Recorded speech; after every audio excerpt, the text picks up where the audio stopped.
子供3人育てながら働いている家庭に今年いきなり12万円近くが戻ってくるのだ。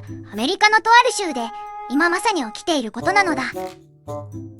12万円ですか？しかも今年いきなり。で、何か政策が変わったんですか？どんな人が対象なんでしょう？恐怖か掘りするのはアメリカペンシルベニア州で始まった新しい税額控除 WPTC なのだ。ペンシルベニア州知事の助手シャピロが推進した制度で4月15日が申告の締め切りなのだ。この話、実は日本の家庭支援の議論とも深くつながっているのだ。ペンシルベニアといえば大きな州ですよね。なんでその州だけこういう制度ができたんですか？連邦政府がやればいいのに、と思うんですが。そこが今日の核心なのだ。アメリカの税制は連邦と州の二重構造になっているのだ。日本では国税と地方税を別々に払うけど、政策の大枠は国が決める。でもアメリカは違って、州が独自に税制を設計できる裁量がずっと大きいのだ。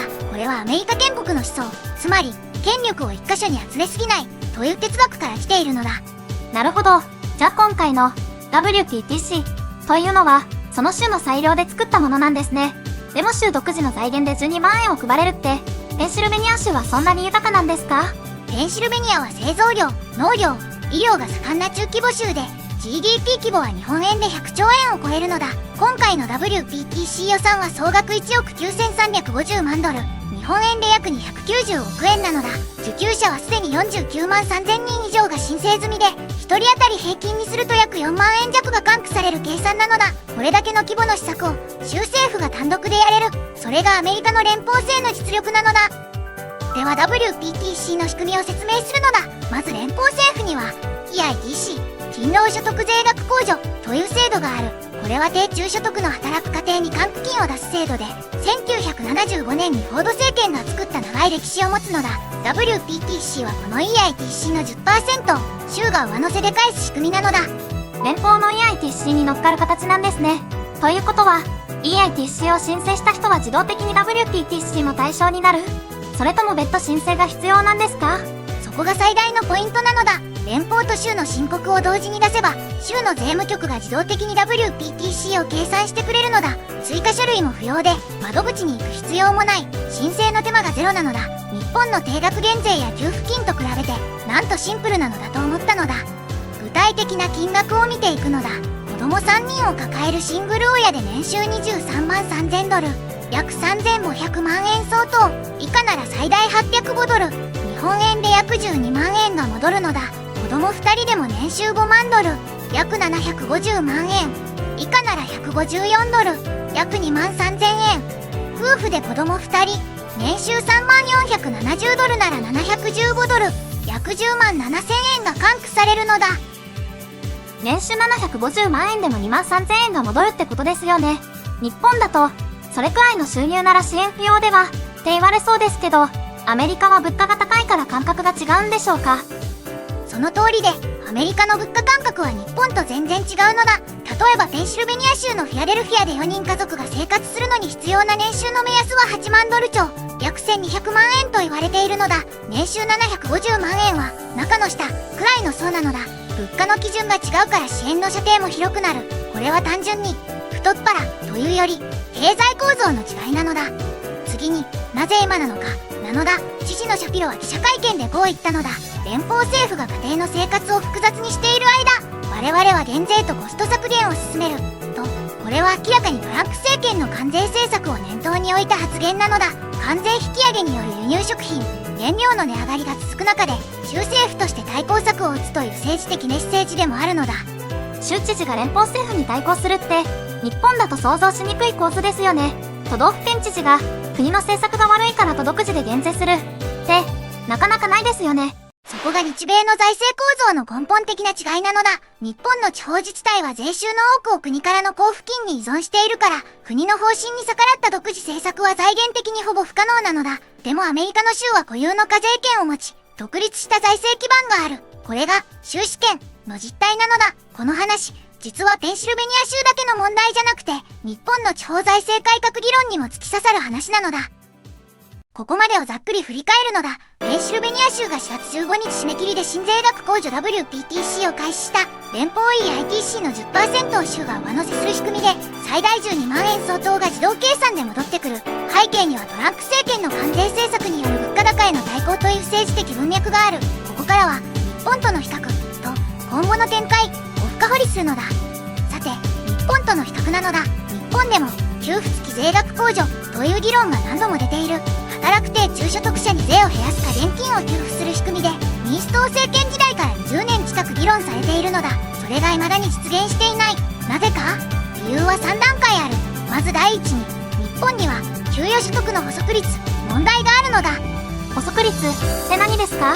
アメリカは EITC を誰でも申請できると言ってましたよね。日本はそれが難しいんですか？日本では会社員の給与は源泉徴収で正確に把握されているが、自営業者やフリーランスの所得は申告頼みで補足率が低い。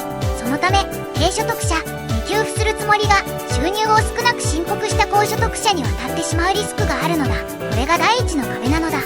第二の壁はインボイスマイナンバー連携が不完全なこと。アメリカは SSN 社会保障番号で所得を一元管理できるが、日本は統合が道半ばなのだ。そして第3の壁は政治的コストなのだ。給付付き税額控除は働かない人には給付しないという設計だから一見シンプルに見える。でも実際には育児で離職した母親や障害のある人など働けない低所得者が排除されてしまうという批判が必ず起きるのだ。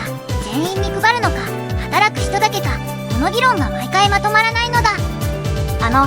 逆に聞いていいですか？アメリカの EITC って1975年からあるんですよね。それで日本はなぜ50年間真似しなかったのかというより、できなかった理由が先ほど挙げた3つだけだとは思えないんです。もっと本質的な違いがあるんじゃないですか？鋭い問いなのだ。正直に言うと、一番本質的な違いは税に対する市民の関与度だと僕は思うのだ。アメリカでは確定申告が全員義務で、国民が毎年自分で税と向き合う。だから税が戻ってくるという感覚が当たり前なのだ。日本の会社員は源泉徴収で税のことを意識しにくい。税が見えない仕組みになっているから、給付付き税額控除の議論も難しい話として遠ざけられてしまう。これが根っこの問題だと僕は見るのだ。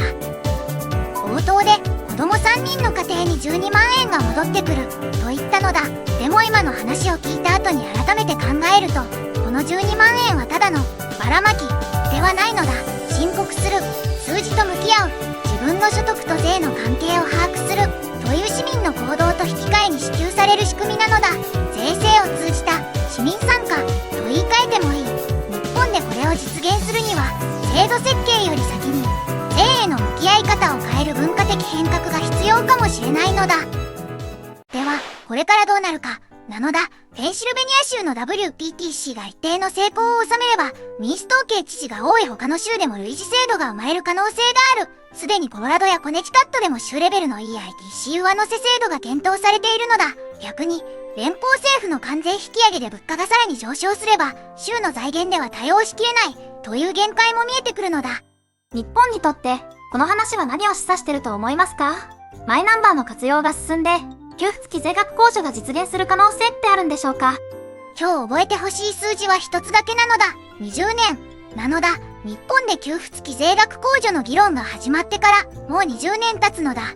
インフラ整備の問題ではなく、政治が見えやすい税を国民の前に差し出す勇気を持てるかどうかの問題なのだ。マイナンバーが完全統合された今、技術的な言い訳はほぼなくなったのだ。あとは石だけなのだ。あなたはどう思う？コメントで日本でも必要か、まだ時期尚早か教えてほしいのだ。今日はペンシルベニア州の新税額控除 WPTC を入り口に、アメリカの連邦制と日本の地方財政の構造的な違いを深掘りしたのだ。税は難しそうに見えて、実は僕たちの生活に直結した道具なのだ。わかったと思ったらぜひチャンネル登録と高評価をお願いしたいのだ。次回は同じ生活コストつながりで世界的なインフレと中央銀行の政策転換が日本の住宅ローン金利に与える影響を扱う予定なのだ。お楽しみにしていてほしいのだ。